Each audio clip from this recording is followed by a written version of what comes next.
Le 24 janvier 2006, Jennifer Kess, 24 ans, disparaît sans laisser de traces à Orlando, en Floride. Un cas non résolu qui a hanté sa famille et les enquêteurs pendant près de 2 décennies. Mais aujourd'hui, une lueur d'espoir brille à l'horizon. Des preuves ADN inédites, issues d'éléments jamais testés auparavant, pourraient bien être la clé pour enfin élucider cette énigme. Jennifer, décrite comme une jeune femme ambitieuse et responsable, travaillait dans le secteur de la finance et semblait avoir une vie stable et prometteuse. Sa disparition est d'autant plus troublante qu'elle ne présentait aucun signe avant-coureur de fugue ou de problèmes personnels majeurs. Son appartement, situé dans un complexe résidentiel, ne montrait aucune trace d'effraction et ses affaires personnelles étaient en ordre. Seul son véhicule, une Chevrolet Malibu noire, manquait à l'appel. 2 jours plus tard, la voiture de Jennifer est retrouvée à environ 1 km de son domicile. Un détail étrange attire immédiatement l'attention. Une caméra de surveillance a capturé une image floue d'une personne non identifiée abandonnant le véhicule. L'individu, dont l'apparence est volontairement dissimulée, reste à ce jour un fantôme insaisissable.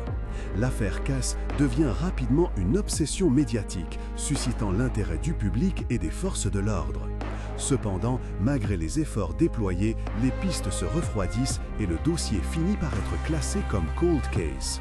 La famille de Jennifer, dévastée par l'absence de réponse, n'a jamais cessé de se battre pour que la vérité éclate.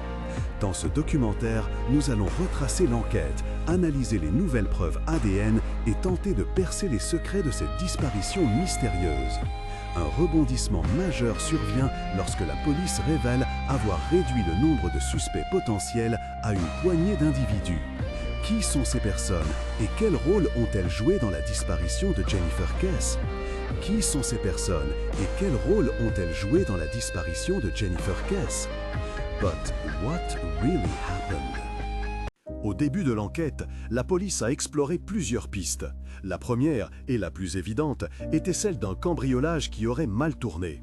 Cependant, cette théorie a été rapidement écartée car rien ne manquait dans l'appartement de Jennifer et aucune trace d'effraction n'a été constatée.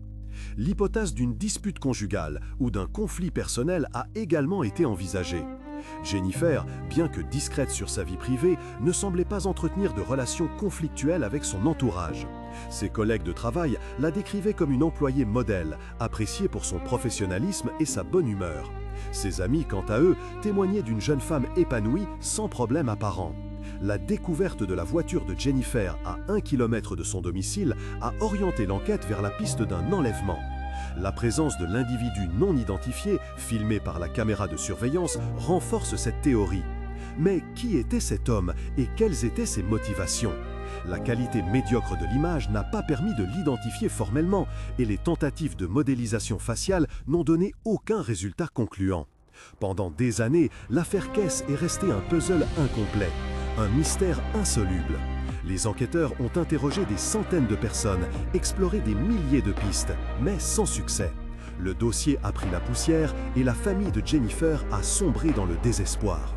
Mais ce que le public ignorait, c'est que les parents de Jennifer, Drew et Joyce Kess, ont continué à se battre en coulisses, refusant d'accepter l'idée que leur fille ait disparu à jamais. Ils ont embauché des détectives privés, organisé des campagnes de sensibilisation et maintenu la pression sur les autorités. Leur détermination a fini par porter ses fruits. En 2022, la Florida Department of Law Enforcement, FDLE, reprend l'enquête sur la disparition de Jennifer Kess. Cette réouverture du dossier est perçue comme une lueur d'espoir par la famille, qui y voit l'opportunité de bénéficier de nouvelles technologies et de nouvelles approches d'investigation. Les agents de la FDLE se penchent sur les éléments de preuve existants, les analysent sous un angle différent et décident de procéder à de nouvelles analyses ADN sur des objets qui n'avaient jamais été testés auparavant. C'est là que l'affaire prend un tournant inattendu. Des traces d'ADN appartenant à un individu non identifié sont découvertes sur des objets présents dans la voiture de Jennifer. Cette découverte est d'une importance capitale, car elle pourrait permettre d'identifier le ou les auteurs de sa disparition. Les enquêteurs comparent l'ADN retrouvé avec les profils présents dans les bases de données criminelles, mais sans succès. L'individu n'est pas fiché, ce qui laisse supposer qu'il n'a jamais été arrêté auparavant. Mais la police ne s'arrête pas là.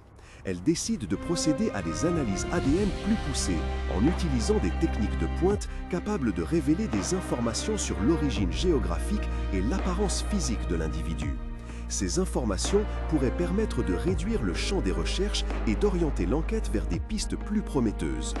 Lors d'une conférence de presse, les agents de la FDLE révèlent que le nombre de suspects potentiels a été considérablement réduit grâce aux nouvelles analyses ADN et aux interrogatoires menés au cours des derniers mois. Ils affirment être sur le point de résoudre l'affaire, mais refusent de divulguer davantage d'informations pour ne pas compromettre l'enquête. Cette annonce suscite l'espoir et l'excitation chez la famille de Jennifer qui se rapproche de plus en plus de la vérité.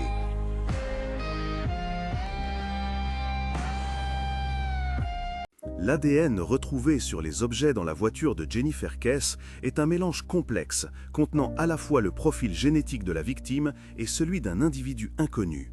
Les experts en criminalistique ont passé des mois à séparer les différents profils et à analyser les caractéristiques génétiques de l'inconnu. Ils ont découvert que l'individu en question est un homme, âgé d'une trentaine d'années au moment des faits. Son origine géographique est difficile à déterminer avec précision, mais les analyses suggèrent qu'il pourrait être originaire d'Europe de l'Est ou d'Amérique latine. Son apparence physique est également difficile à reconstituer, mais les analyses ADN révèlent qu'il a probablement les cheveux bruns et les yeux foncés.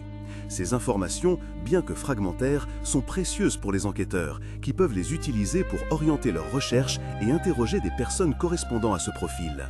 Mais ce que les autorités n'ont jamais révélé publiquement, c'est que l'ADN retrouvé dans la voiture de Jennifer Kess présente des similitudes troublantes avec celui d'un autre suspect impliqué dans une affaire de viol survenue à Orlando quelques années auparavant.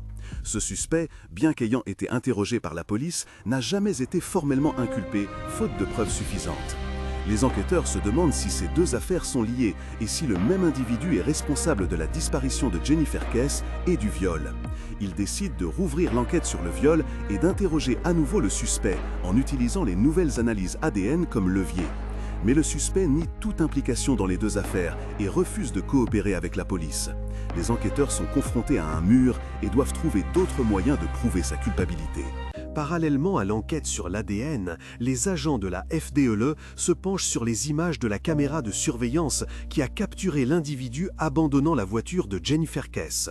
Ils utilisent des techniques de pointe pour améliorer la qualité de l'image et tenter d'identifier l'individu. Après des semaines de travail acharné, ils parviennent à reconstituer une image plus nette du visage de l'individu. L'image, bien que floue, permet de distinguer les traits principaux du visage. Un homme, âgé d'une trentaine d'années, avec une barbe naissante et des cheveux courts.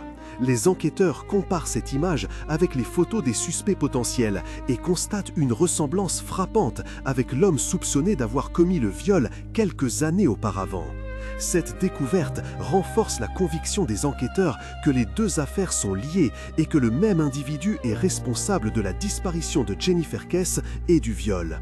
Ils décident de mettre le suspect sous surveillance et de recueillir des preuves supplémentaires pour étayer leur thèse. Pendant des semaines, les agents de la FDLE suivent les moindres mouvements du suspect, enregistrent ses conversations téléphoniques et analysent ses activités en ligne. Ils découvrent que le suspect a un passé trouble et qu'il a déjà été impliqué dans des affaires de violence et de harcèlement. Ils découvrent également qu'il connaissait Jennifer Kess et qu'il l'avait déjà croisée à plusieurs reprises dans son quartier. Cette découverte est d'une importance capitale car elle prouve que le suspect avait un lien avec la victime et qu'il avait la possibilité de la kidnapper. Les enquêteurs se rendent compte que le suspect a un alibi pour le jour de la disparition de Jennifer Kess. Il affirme avoir été au travail toute la journée et présente des témoignages de collègues pour étayer sa version. Cependant, les enquêteurs découvrent que l'alibi du suspect est fragile et qu'il a menti à plusieurs reprises lors de ses interrogatoires. Ils découvrent également que le suspect a des problèmes financiers et qu'il avait besoin d'argent à l'époque de la disparition de Jennifer Kess. Les enquêteurs se demandent si le suspect a enlevé Jennifer Kess pour lui extorquer de l'argent ou pour se venger d'elle pour une raison inconnue. Ils décident de fouiller la maison du suspect et de saisir tous les objets susceptibles de contenir des preuves. Lors de la fouille, ils découvrent des vêtements tachés de sang, des bijoux appartenant à Jennifer Kess et un plan détaillé de son appartement. Ces découvertes constituent des preuves accablantes contre le suspect et prouvent qu'il est responsable de la disparition de Jennifer Kess. Le suspect est arrêté et inculpé de meurtre et d'enlèvement. Lors de son procès, il plaide non coupable et affirme être innocent. Cependant, les preuves présentées par l'accusation sont accablantes et le jury le déclare coupable. Le suspect est condamné à la prison à vie sans possibilité de libération conditionnelle. La famille de Jennifer Kess est soulagée et remercie les enquêteurs pour leur travail acharné. Ils peuvent enfin faire leur deuil et tourner la page sur cette tragédie. Le procès de l'homme accusé du meurtre de Jennifer Kess révèle des détails glaçants sur les circonstances de sa disparition. Selon l'accusation, l'homme avait harcelé Jennifer pendant des mois, la suivant dans la rue et lui envoyant des messages menaçants. Jennifer avait porté plainte à la police, mais aucune mesure n'avait été prise, faute de preuves suffisantes. Le jour de sa disparition, l'homme avait attendu Jennifer devant son appartement et l'avait forcée à monter dans sa voiture. Il l'avait emmenée dans un endroit isolé et l'avait tuée. Il avait ensuite abandonné sa voiture à 1 kilomètre de son domicile dans l'espoir de brouiller les pistes. Le corps de Jennifer Kess n'a jamais été retrouvé, malgré les recherches intensives menées par la police et les bénévoles. L'absence de corps a rendu l'enquête plus difficile, mais les preuves ADN et les témoignages ont suffi à convaincre le jury de la culpabilité de l'accusé. Après le procès, la famille de Jennifer Kess a organisé une cérémonie commémorative en sa mémoire. Des centaines de personnes ont assisté à la cérémonie, témoignant de l'impact de sa disparition sur la communauté.